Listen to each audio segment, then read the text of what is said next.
Queridos amigos, bienvenidos ya a nuestra última semana, en la cual vamos a adentrarnos hacia la ontología oriental.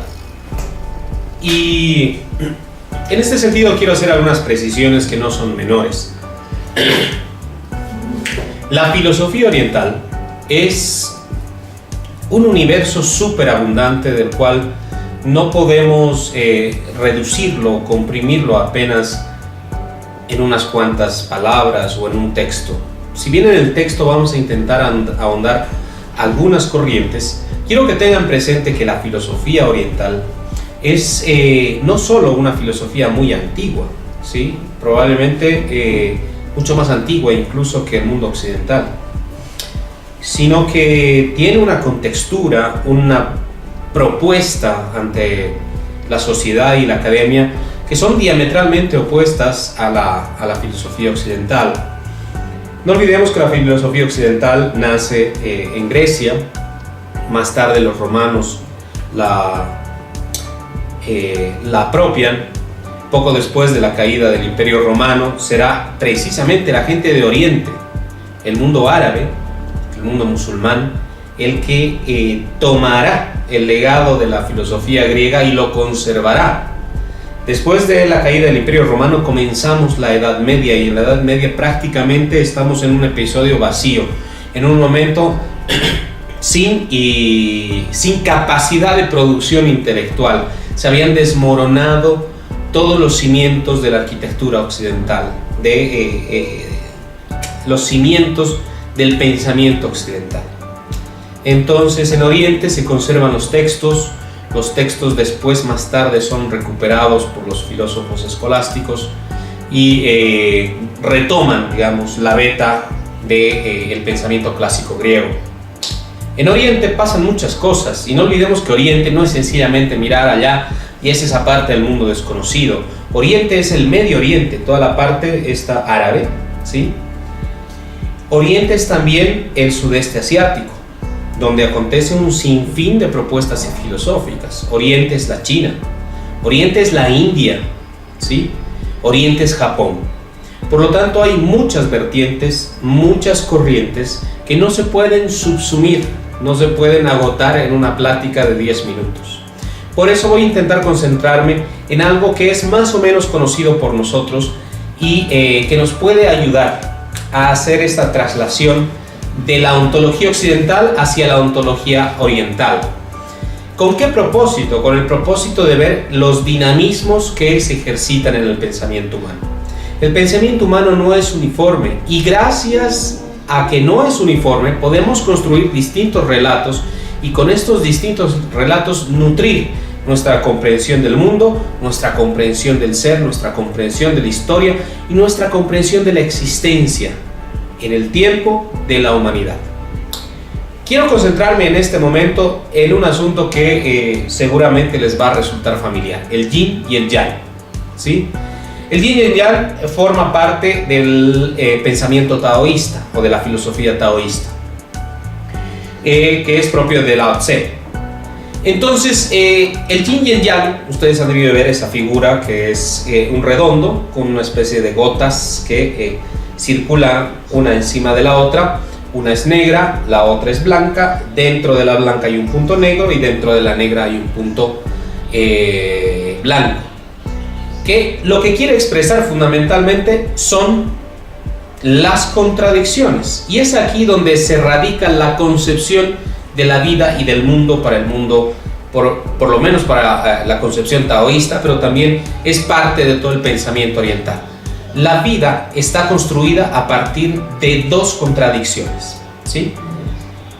El yin y el yang pueden ser expresados, por ejemplo, entre el bien y el mal, pero es mucho más complejo de esto.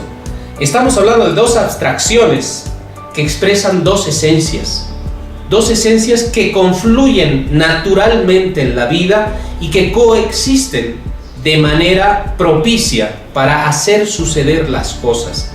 Es decir, son necesarias para existir, para dinamizar los pasos de la vida misma. Necesitamos de estas dos variables. No existimos apenas como una Fíjense, por ejemplo, les voy a poner el siguiente ejemplo. Para Platón, ¿sí?, las ideas expresan una perfección que después se materializa en los entes, ¿sí? La idea, el ser del árbol, por ejemplo, se expresa en los entes árboles, ¿sí? Entonces, esta perfección es una unidad. Esta unidad es perfecta, es indisoluble y es la que le determina el ser a las demás variabilidades, ¿no? Más tarde, ya cuando la filosofía griega o grecolatina se introduce en el pensamiento cristiano, sí se mete estas variables del bien y del mal que provienen precisamente de Oriente. No olvidemos que el cristianismo nace en Judea, en la provincia de Judea, que era una provincia dominada por el Imperio Romano. Sin embargo, está en el Medio Oriente. Y en el Medio Oriente pues tiene una vertiente que está profundamente ligada con Babilonia, con los sumerios, con culturas antiquísimas en las cuales la mayoría eran politeístas y tenían experiencias como nosotros. Por ejemplo, vamos a poner este ejemplo para situarnos un poco en nuestra cultura. El Supai, que dentro de la analogía que podemos hacer con el cristianismo es el diablo. El Supai dentro de la concepción andina no es malo ni bueno. El Supai es una divinidad a la cual hay que tenerle respeto, a la cual hay que venerarla en su condición de divinidad. El Supai generalmente vive dentro de la montaña y es por eso que se lo identifica con el tío, ¿no? El Supai, que está dentro de la montaña, no es ni bueno ni malo, como no es ni bueno ni malo las divinidades que parecen más propicias, ¿sí? Lo bueno y lo malo radica en nuestro comportamiento correlacional con la divinidad. Si nosotros no ejercitamos esta conciencia de comunidad con la divinidad, la comunidad se destruye. Por ende, la relación con la divinidad también se rompe. Entonces, como cualquiera, cuando está enojado en una relación, pues provoca daños, ¿no? El daño se comenzó a producir, la grieta se comenzó a materializar en el momento en que uno rompió la relación de reciprocidad con la divinidad. Por eso, por ejemplo, cuando estamos tomando una chicha, antes de bebernos el casquito de la tutuma, le echamos un poquito a la tierra, en gratitud, ¿no? Es decir, esta bebida que nos estamos tomando es fruto de la tierra y en gratitud le vamos a devolver un poquito. Esta relación de reciprocidad materializa una relación con la divinidad. Yo me emparento con la divinidad, me quiero con la divinidad, me abrazo a ella porque ella me da y yo le devuelvo, ¿sí? Cuando se rompe es precisamente cuando uno no hace este ejercicio de reciprocidad, de agradecimiento, de mutuo cariño. Pasa lo mismo en Oriente y fijémonos un poquito, y aquí yo quiero poner en acento esto. Nosotros tenemos una herencia muy profunda y muy antigua del mundo oriental. Recuerden que antes de que existiesen las sociedades y las civilizaciones tal y como hoy las conocemos, hubo una migración muy antigua desde el norte de Asia. Atravesó el Bering, se metió en Norteamérica y descendió hacia Centro y Sudamérica. Nuestra genética proviene del Asia, proviene en su mayoría de Mongolia y el norte de China, ¿sí? Entonces somos herederos de una tradición cultural que está arraigada precisamente en el contexto asiático, en el contexto oriental. Por eso, fíjense que tenemos mucha relación con Oriente.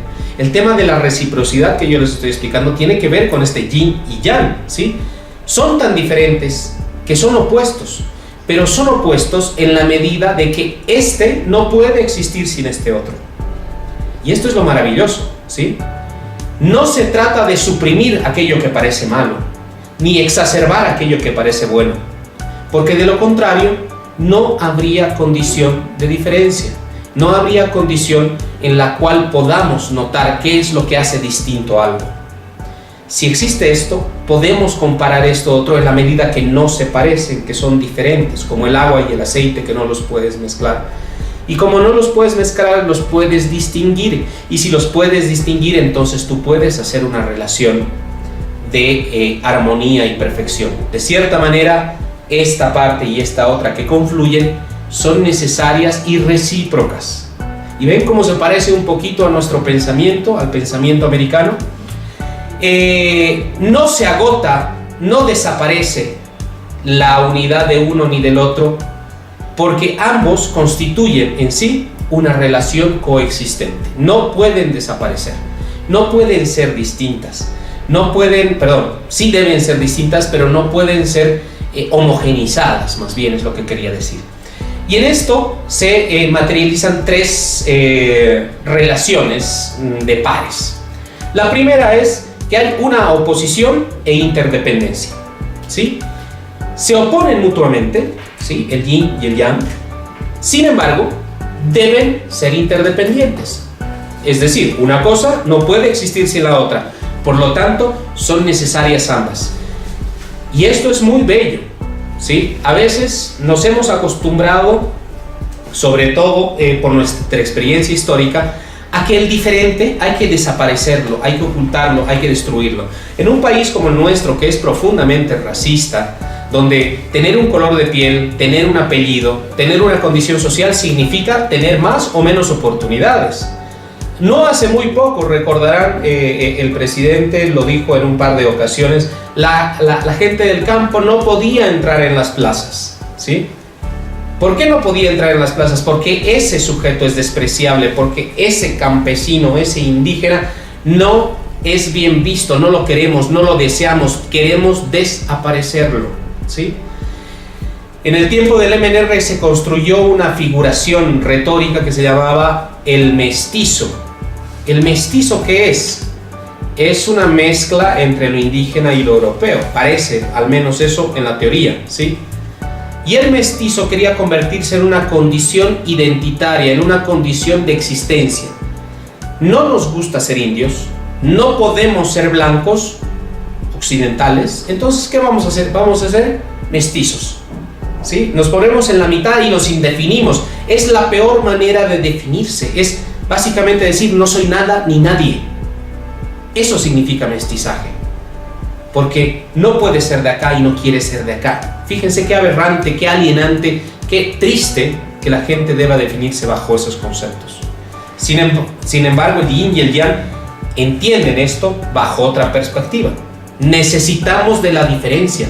La diferencia es necesaria para que nosotros podamos ser. Entonces aquí volvemos al tema ontológico, ¿sí? El ser, la existencia, mi condición histórica ante el mundo está definida por los otros.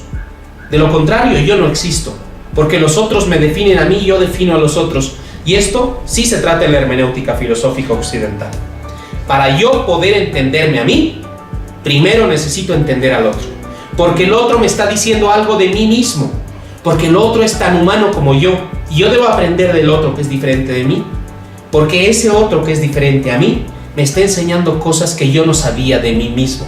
Fíjense qué riqueza, fíjense qué alucinante.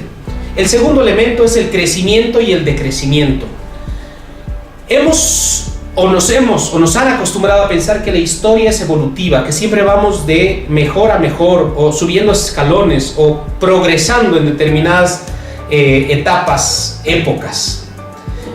En el pensamiento del yin y el yang, en realidad estamos en una condición no de evolución, sino de contracción y crecimiento, digamos, ¿no? Es decir, no hay crecimiento absoluto ni decrecimiento absoluto. Es una relación en la que uno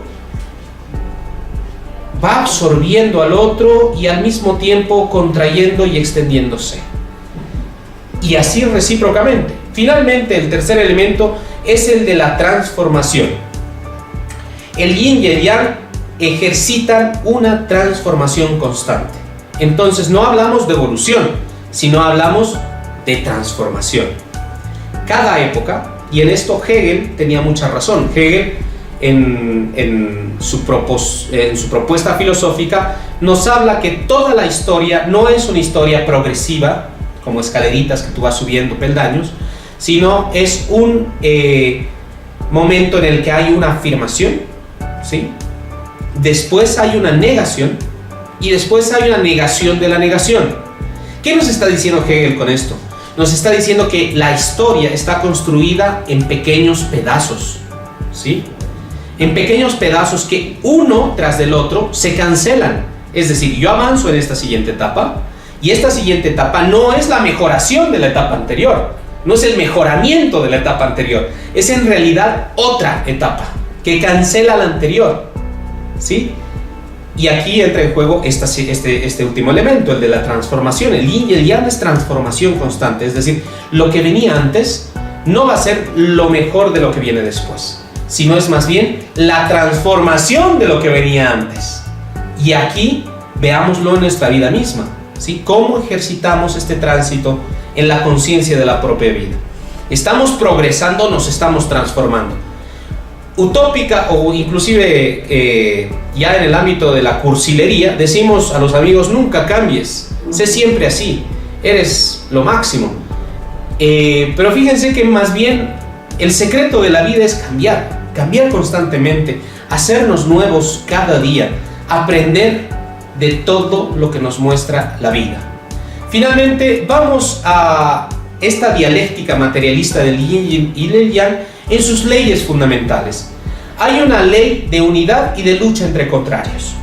Es decir, volviendo a lo que les había dicho antes, los opuestos se necesitan y es la única manera de garantizar su existencia. La segunda es la negación por la negación. Esto se parece mucho a Hegel, ¿sí? Es decir, estamos en un momento de la historia y el próximo que venga no va a ser mejor ni peor, solo va a ser distinto. Y finalmente la ley de los cambios cuantitativos y los saltos cualitativos. Es decir, nosotros en la vida misma estamos avanzando en un propósito en el cual no es elevarnos a la potencia de nuestras posibilidades, sino vamos caminando en el mejoramiento, en el perfeccionamiento de esta dicotomía, ¿sí? No se resuelve cancelando una de las dos variables, no se resuelve cancelando al yin o al yang, se resuelve, digamos, mejorando nuestra experiencia vital en la medida que somos conscientes de estas dos variables. Estas dos variables nos empujan claramente a tener una mejor conciencia de nosotros mismos, a entender mejor la realidad y a entender mejor al otro, ¿sí? Kant dice que hay tres cosas que no se pueden conocer: el ser, el mundo y lo infinitamente otro. Aquellas cosas son inabarcables, ¿sí? Pensemos esto dentro de la lógica taoísta, ¿sí? Esto que no podemos conocer es lo que tenemos que abrazar, comprendiendo que estas diferencias nos ayudan a adentrarnos en nuestro propio ser, en el ser del mundo y en aquello que es infinitamente otro, que algunos le pueden llamar Dios, algunos le pueden llamar motor inmóvil o lo que, el nombre que ustedes le pongan, ¿sí? Aquello que es inabarcable, que ha dado lugar a todo lo que existe, ¿sí? Eso que no podemos conocer, sin embargo, se expresa en nosotros mismos. Por lo tanto, tenemos la ruta, el camino para entender tanto al mundo como a lo infinitamente otro. Con esto cerramos este ejercicio ontológico y les reitero, traslademos estas preguntas al aula. De lo contrario, esta maestría no sirve. Necesitamos aterrizar estos conceptos, estas ideas en el pensamiento de nuestros estudiantes. Ayudar a la gente a pensar es la respuesta para todos nuestros males. Reflexionar sobre cómo vivimos, cómo estamos y cómo podemos encaminar un futuro mejor es la tarea de la filosofía. Muchas gracias y hasta pronto.